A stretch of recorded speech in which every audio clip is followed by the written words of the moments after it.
All right, well, happy Easter. Thanks for joining us today, whether you're with us every Sunday or if this is just a tradition for you and your family and you're with us here today. We're really glad that you're with us.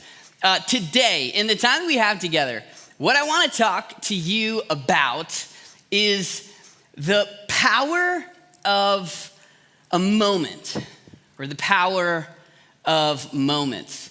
So I read this book recently called The Power of Moments, which is where I got this concept from, by two guys named Chip and Dan Heath. They're brothers. And one thing they talk about in the book, and you might know this if you're familiar with the book, they talk about how we tend to remember our lives in moments, just like little clips, little snapshots along the way. And you know this, right? Like whenever you're thinking about something that happened, you don't actually think about it like, second by second. You think about, little blips and blurbs here along the way. Like at your birthday party when you were a kid, maybe you remember when they brought the cake out or when it was time to open up presents, but you probably don't remember all the little details, right? Like where you were, what was happening second by second along the way. Or maybe on the way here this morning, if your car ride to church was like my car ride to church growing up, it was like maybe you remember the moment when like a Pop-Tart flew across the back seat, but you don't remember every turn along the way, just like little snippets, little blips. And so what I'd like to do is just like to start out with a little activity.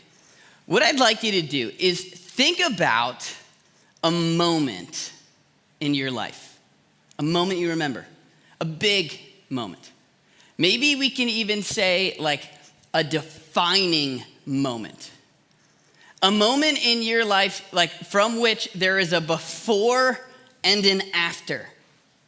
Like maybe it was the moment that you found out you're having a baby.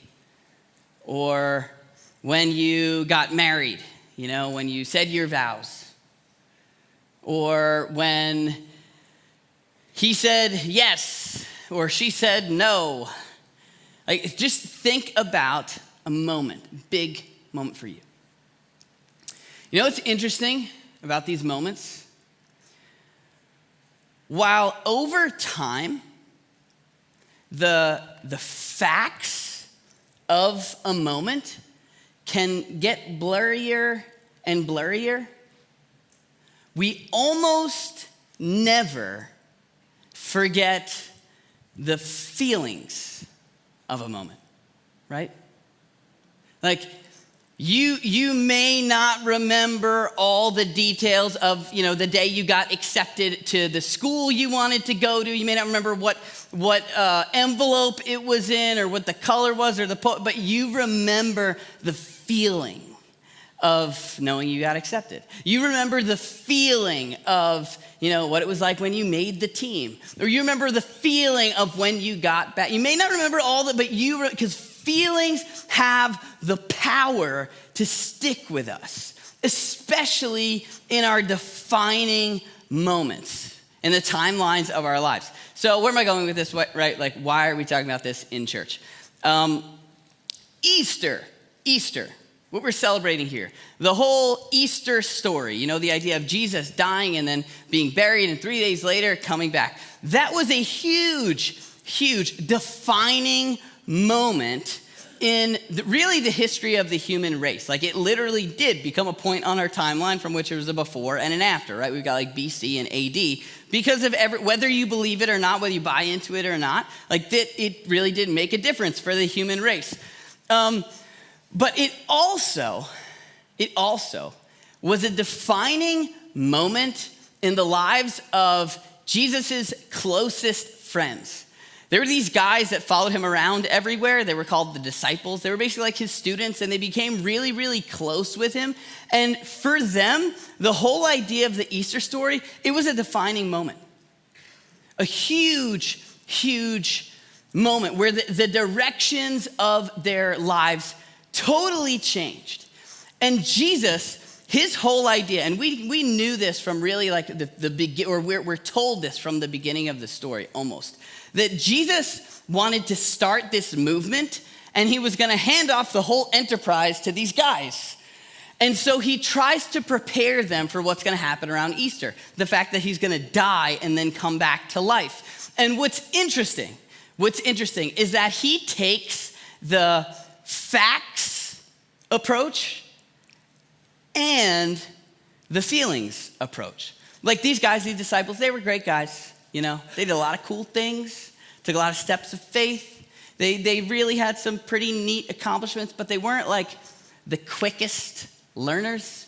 You know, like it's why I like them so much. Things didn't always make sense to them the first time. And so Jesus is trying to prepare them for this extreme set of circumstances here. And so first he takes the facts-based approach, and here's what he says. And if you know this story, you might be familiar with it. It says, Mark records this. Mark was a friend of Peter who wrote this down later on. Mark says that he began to teach them that the Son of Man, that's Jesus, referring to an ancient promise, the Son of Man must suffer many things, which is not something anyone expected, suffer many things, be rejected by the elders, the religious teachers, the chief priests, more religious leaders, and the teachers of the law.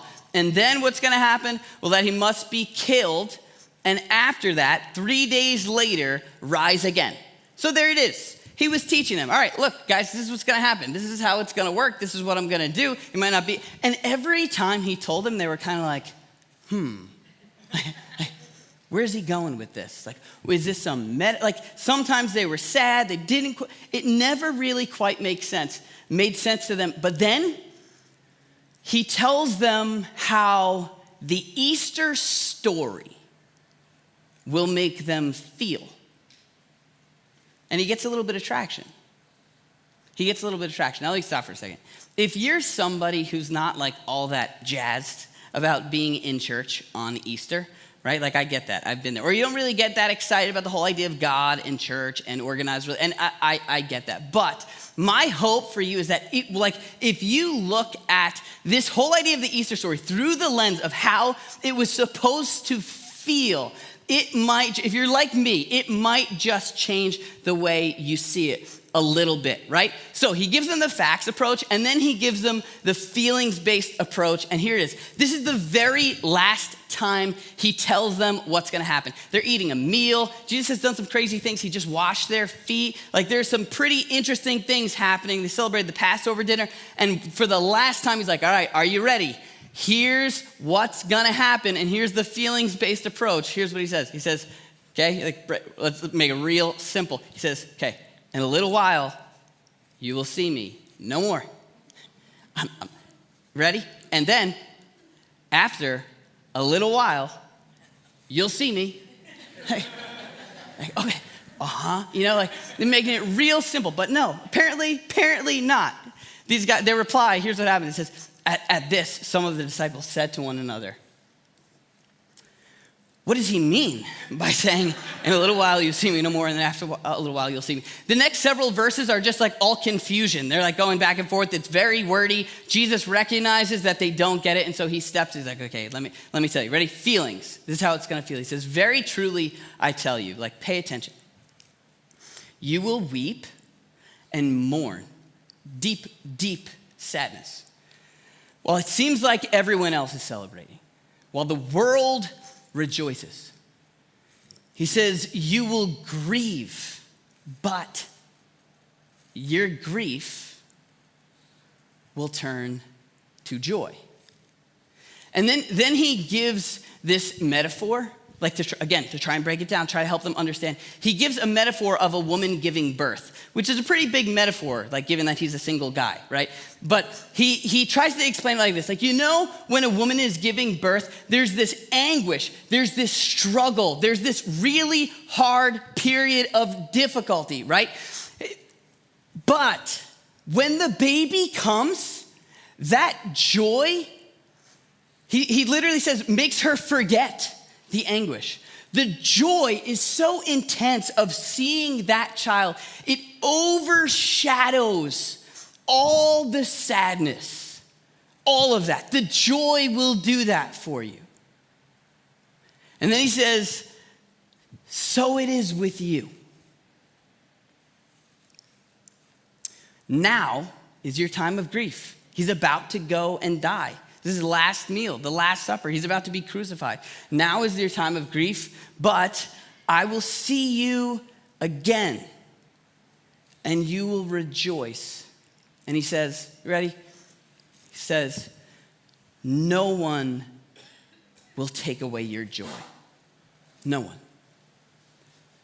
Now I read that and I'm like, okay, all right, so why? Why?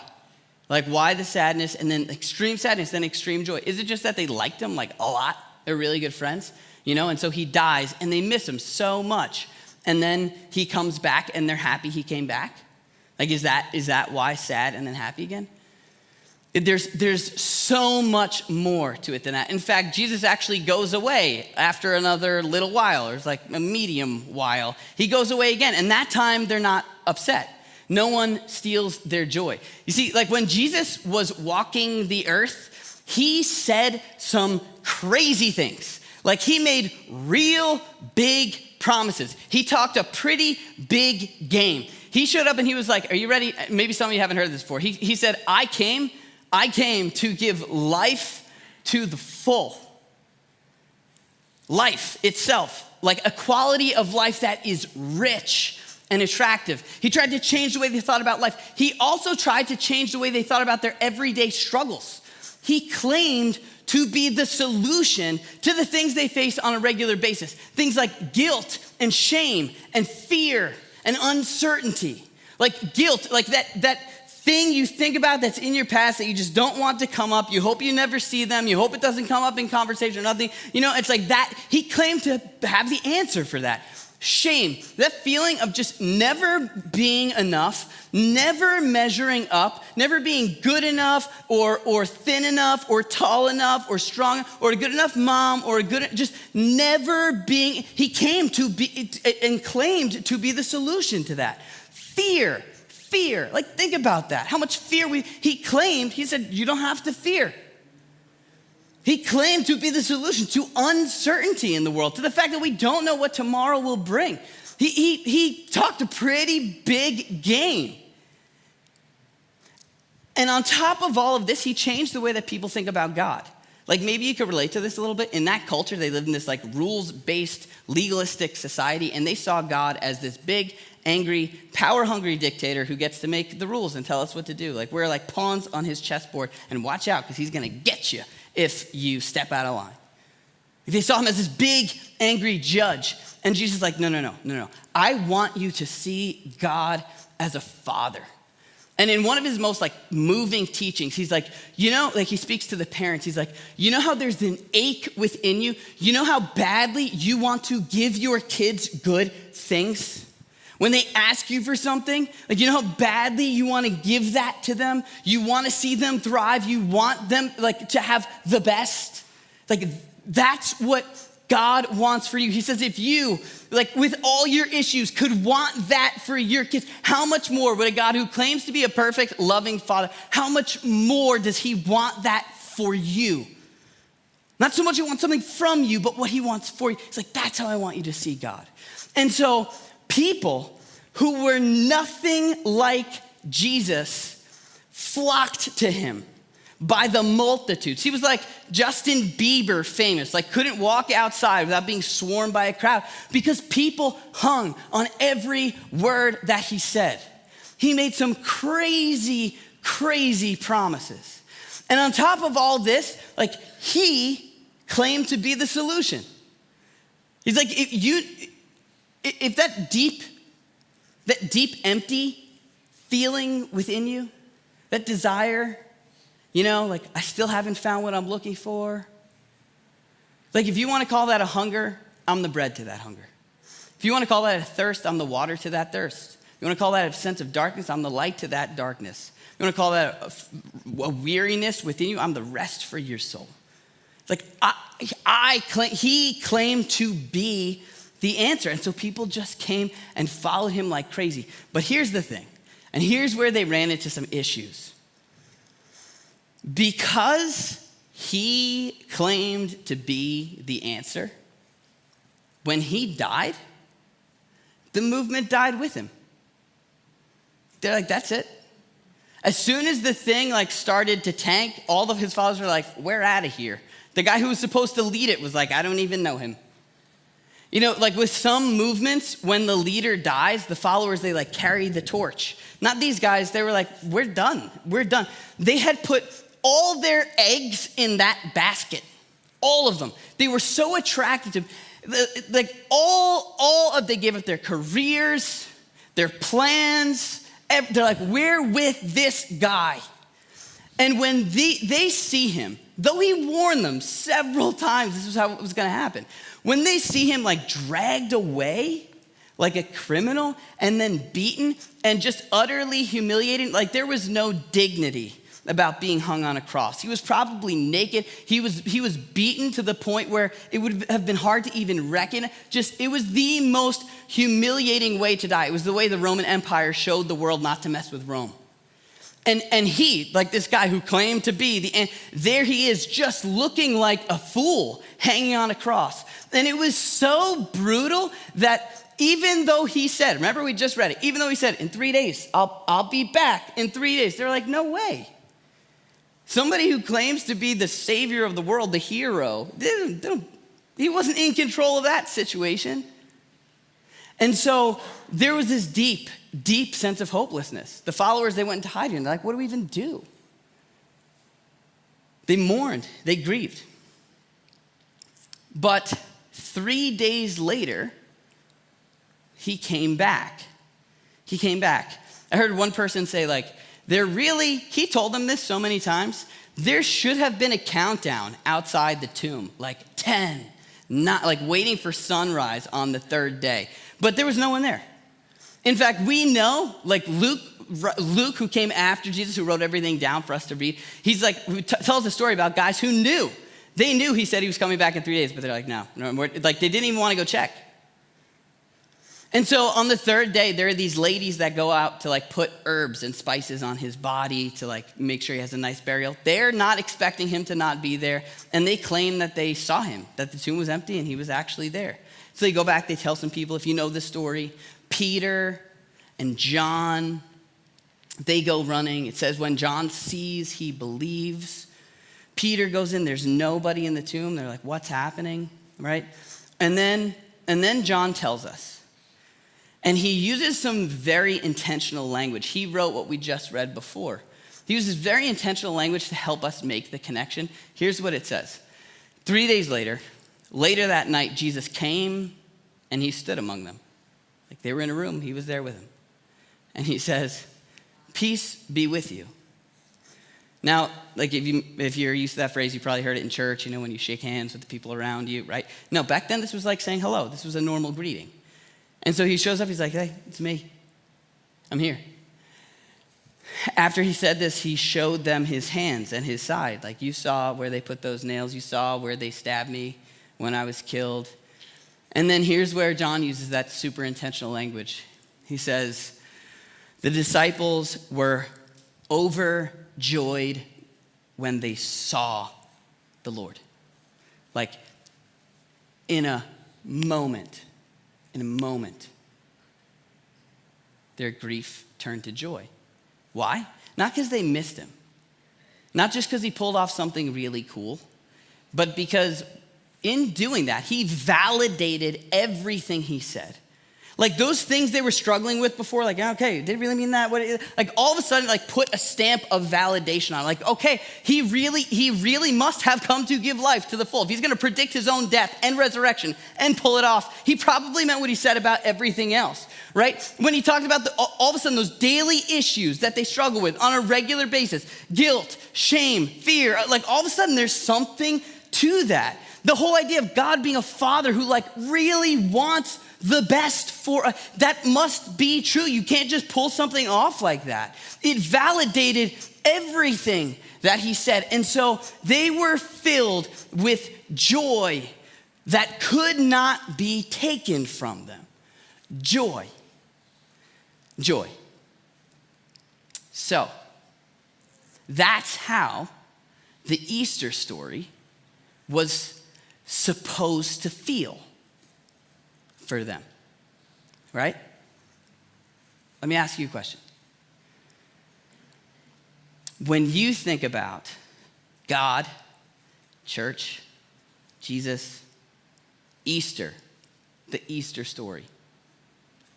Honestly, how do you feel? Is it a feeling of joy that no one can take from you? If you're like me, like I honestly grew up for most of my life, felt feelings of guilt, obligation, responsibility, like fear.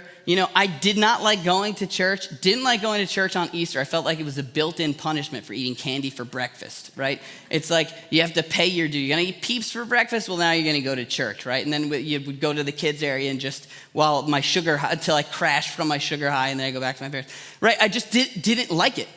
I didn't like church for a really long time. I felt it was a place that reminded me of my inadequacy. It was like, why would anyone want to be part of this? And so for me, the Easter story, the whole idea of God and church, it was like, ironically, it was a place that made me feel guilt, shame, fear, and uncertainty.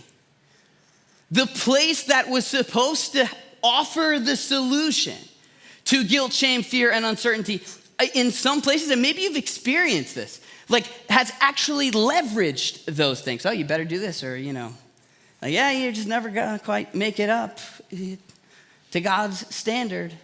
You better watch out. God might come and get if you don't.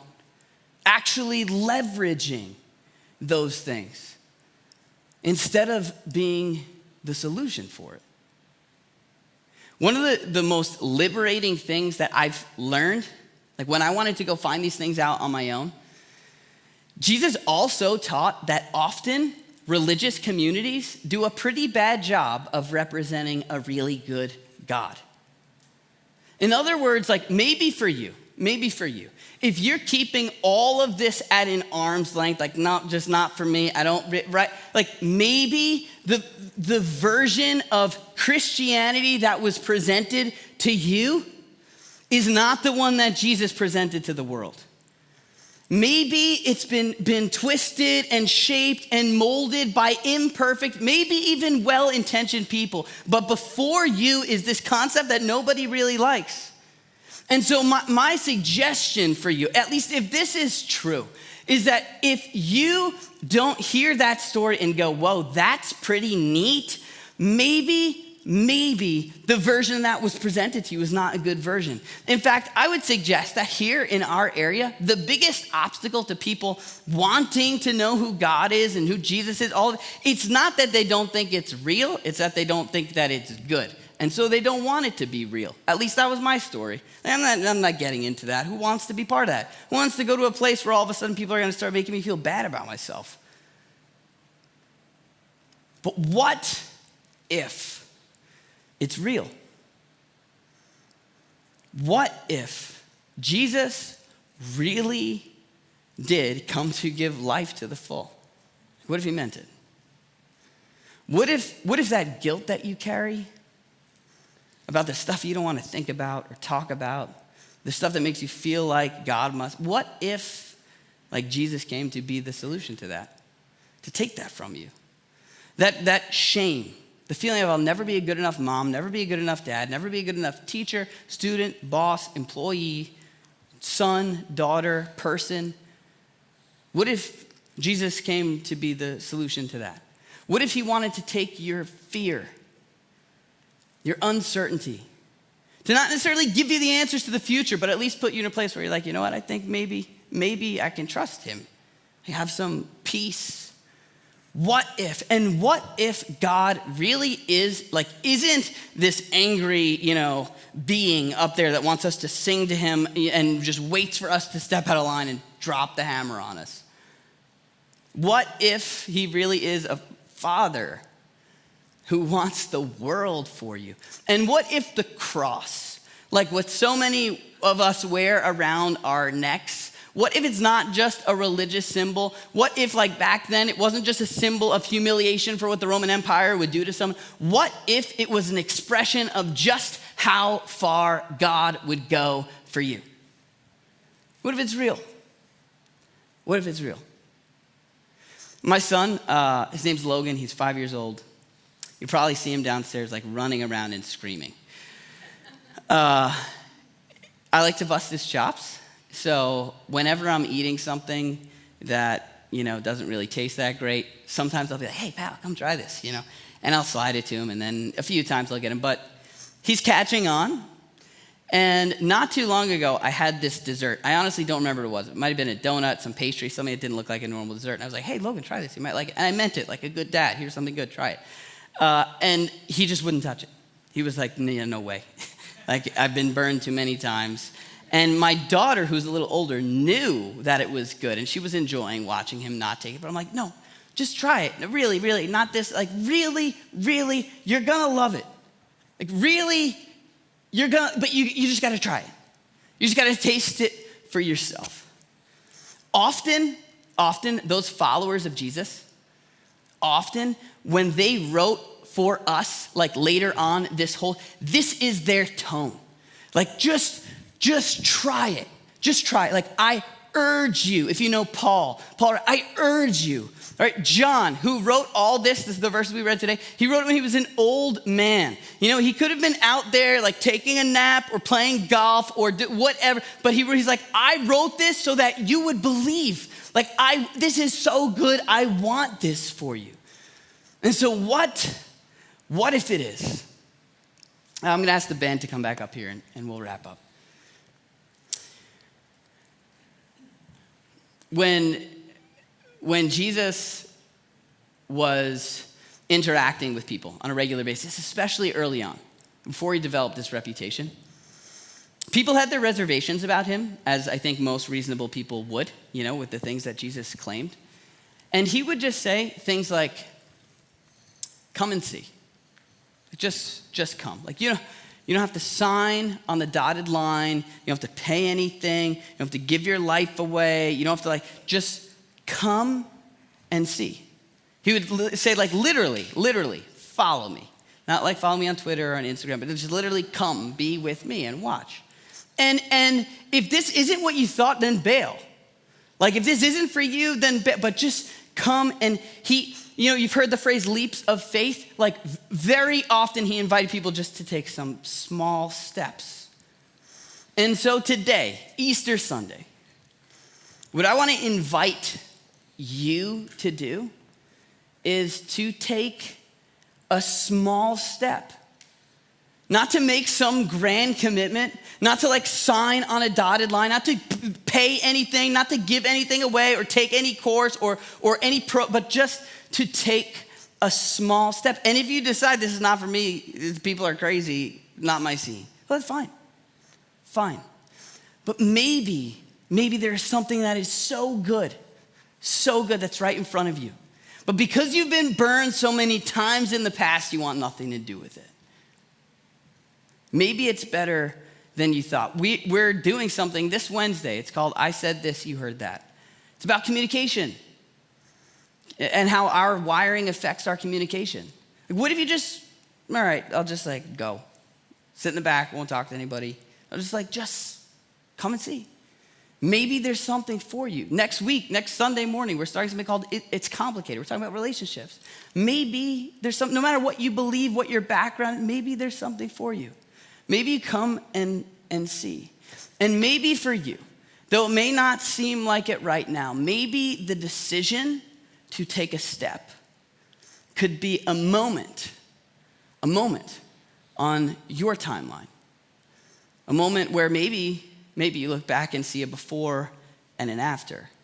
A moment when you began to understand what Jesus meant when he said you would have joy and no one would be able to take it from you.